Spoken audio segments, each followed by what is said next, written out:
Second lecture है आपका probability का आज मेजर स्टैट्स। अगर थ्योरम करने हैं आज ए एंड बी जो है सबसेट्स हों ऑफ ओमेगा के। ओमेगा आपके पास टोटल सैम्पल स्पेस होती है, तो आपने प्रूव करना है कि ए जो है वो इक्वल है A intersection B union A intersection B complement के। पहला ये, दूसरा है A B intersection A B complement जो है वो इज इक्वल है खाली सेट के। अब इसको सबसे पहले फर्स्ट वाला हम सॉल्व करेंगे। ये वाला ये है ए इज इक्वल है A B union A B complement. अब आपके पास ये टोटल सैम्पल स्पेस बनी हुई है, ये आपके पास जो सेट बना हुआ है ये पूरा सेट बना हुआ है। ये आपके पास ए है, ये बी है। अब जो बी में एलिमेंट नहीं है, ये बाहर वाले वो बी कॉम्प्लीमेंट है, और बी कॉम्प्लीमेंट का अगर यूनियन करें तो आपके पास ये टोटल सैम्पल स्पेस आती है, ठीक है। और बी कॉम्प्लीमेंट अगर निकालना हो आपने, यूनियन का मतलब प्लस में लिखना होता है ना कि omega is equal to B plus B complement. तो अगर आपने बी कॉम्प्लीमेंट फाइंड करना है तो ये वैल्यू इधर जाके माइनस हो जाएगी, तो ओमेगा माइनस बी आ गया। और ए बी का मतलब है कि वो ए इंटरसेक्शन बी टर्म हो रही है। अब क्या किया, बेसिकली ए लिखा कि वो इक्वल है ए इंटरसेक्शन ओमेगा के, मतलब कि ए जो है वो इंटरसेक्ट कर लें अगर सैम्पल स्पेस से, ये वाली चीज़ पूरी अगर इंटरसेक्ट, ये बाहर पूरी चीज़ इंटरसेक्ट करें इससे, तो सिर्फ यही वाली टर्म रह जाएगी, ठीक है। तो वो ए के इक्वल है। अब ओमेगा हमें पता है वो किसके इक्वल है, बी यूनियन बी कॉम्प्लीमेंट के। वो वैल्यू लगाई, ये डिस्ट्रीब्यूटिव लॉ बन गया। डिस्ट्रीब्यूटिव लॉ के मुताबिक ए इंटरसेक्शन बी और union A intersection B complement.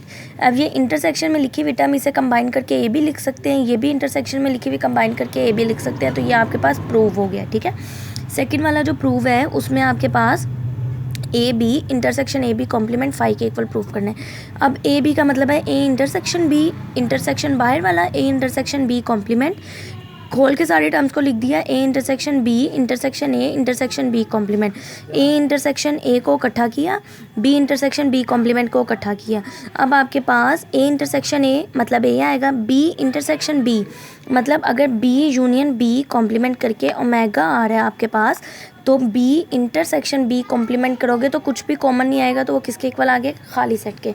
जब ए कोई भी आपके पास सेट है उसे इंटरसेक्ट करोगे खाली सेट के, तो आपके पास आंसर आएगा खाली सेट के इक्वल, ठीक है। तो ये भी आपके पास क्या हो गया, प्रूव हो गया। उसके बाद आपके पास है एक छोटा सा प्रूफ, ओमेगा जो है बिलोंग्स कर रहा है रियल नंबर से। ये आ रहा है इस तरह से, रियल नंबर ए बिलोंग्स कर रहा है रियल नंबर से, तो ए बार भी बिलोंग्स करेगा किससे, रियल नंबर से। A1 A2 बिलोंग कर रहा है रियल नंबर से, तो A1 यूनियन A2 बिलोंग करेगा रियल नंबर से। ये सिर्फ एक जनरल बताया हुआ था। अब फाई जो है वो बिलोंग्स कर रहा है रियल नंबर से। फाई क्या होता है आपके पास, ओमेगा बार के इक्वल, ठीक है। ये आपने प्रूव करना है, prove that phi omega belongs to real number, omega belongs to real number. Omega bar, phi का मतलब है खाली सेट, और ओमेगा का मतलब है आपके पास सैम्पल स्पेस। तो ओमेगा बार का मतलब है कि आपके पास सैम्पल स्पेस में से सैम्पल स्पेस माइनस होगी तो फाई आएगा, ठीक है। तो ओमेगा बार बिलोंग्स कर रहा है रियल नंबर से, तो ओमेगा बार किसके इक्वल है आपके पास, फाई के। फाई किससे बिलोंग कर रहा है, रियल नंबर से। ये प्रूव हो गया, इतना सा प्रूफ था ही। बाकी ये छोटे छोटे से लिखे हुए हैं, ए यूनियन ए होगा तो ए के इक्वल, इंटरसेक्शन होगा तब भी यूनियन होगा एस से, तो सैम्पल स्पेस आएगी। ए इंटरसेक्शन एस होगा तो ए आएगा, ए इंटरसेक्शन फाई होगा तो ए आएगा, ए इंटरसेक्शन फाई होगा तो फाई आएगा, ए यूनियन ए कॉम्प्लीमेंट होगा तो एस आएगा। ये सिंपल जनरल रूल्स बताए हैं, इसके अलावा कुछ भी नहीं। नेक्स्ट आपके पास प्रूव है A1 एंड A2 बिलोंग्स कर रहा है रियल नंबर से, तो A1 A2 भी बिलोंग्स करेगा किससे, रियल नंबर से। तो ये प्रूव करना है A1 यूनियन A2 बिलोंग्स कर रहा है रियल नंबर से। तो आपके पास A1 नहीं, if A1 A2 belongs to real number then A1 bar and A2 bar belongs to real number. तो आपने क्या करना है, A1 बार यूनियन A2 और बिलोंग्स टू रियल नंबर। आपने क्या किया, दोनों साइड इसके ऊपर बार ले लिए खुद से, ये खुद से बार लिए। अब ये डिमॉर्गन लॉ के ज़रिए ये बार कॉम्प्लीमेंट को सॉल्व कर रहा है, इसे बार डिमॉर्गन लॉ के ज़रिए जब सॉल्व करेंगे तो ए यूनियन बी कॉम्प्लीमेंट जो है वो किसके इक्वल होता है, A complement intersection B complement. ये अलग-अलग आ गया। जब आपके पास ए कॉम्प्लीमेंट के ऊपर दोबारा कॉम्प्लीमेंट हो तो वो इक्वल होता है ए के, ठीक है। तो वो इस तरह से इसको पूरे को A1 लिख दिया और इसको A2 लिख दिया। वो बिलोंग्स कर रहा है किससे, रियल नंबर से। तो ये आपके पास प्रूव हो गया, ठीक है। नेक्स्ट आपके पास है A1 टू AN बिलोंग्स कर रहा है रियल नंबर से, इसे union lambda is equal 1 to n, ये बिलोंग्स करेगा रियल नंबर से। A1 टू AN आ रहा है तो हम इसे लैम्डा से शो करें तो A लैम्डा आ जाएगा। सेम इसी तरह इसे इस फॉर्म में भी लिख सकते हैं कि intersection lambda is equal 1 to n A lambda belongs to real number. Probability of phi is equal to 0 proof करना है। अगर तो A1 इज इक्वल फाई के है, A2 is equal to phi के है और A3 is equal to phi के एंड सो ऑन। तो union of I is equal 1 to infinity terms जो है AI की वो इज इक्वल किसकी आएंगी, फाई की।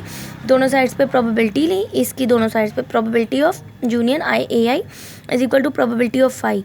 तो प्रोबेबिलिटी ऑफ फाई हमने फाइंड करना है, वो इस तरफ आ गई और ये यूनियन है। प्रोबेबिलिटी में यूनियन समेशन में कन्वर्ट हो जाता है। Summation probability of AI, probability of AI वो क्या कह रहा है, किसके इक्वल है आपके पास, सबकी प्रोबेबिलिटी देख लो फाई के इक्वल है, तो वो किसके इक्वल आएगी, फाई के। तो प्रोबेबिलिटी ऑफ फाई अगर आप किसी की ले रहे हो, इसका मतलब है खाली सेट है, उसका सम करे तो वो किसके इक्वल आएगा आपके पास, 0 के। तो ये प्रूव हो गया, ठीक है।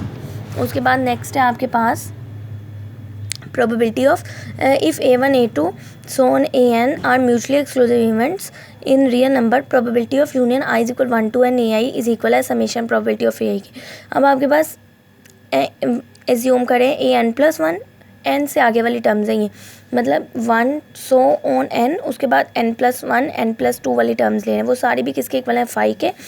तो I is equal 1 to n AI is equal है I is equal 1 to infinity AI। दोनों साइड्स पर प्रोबेबिलिटी अप्लाई की, ये इन्फिनिटी तक जा रही है टर्म्स और ये n तक टर्म्स जा रही है। दोनों साइड्स पे जब प्रोबेबिलिटी अप्लाई करेंगे तो म्यूचुअली एक्सक्लूसिव इवेंट्स है, ये टर्म एज इट इज़ रहेगी। समेशन प्रोबेबिलिटी की वजह से बाहर आ जाएगा तो वो समेशन में कन्वर्ट हो गया I is equal 1 to infinity.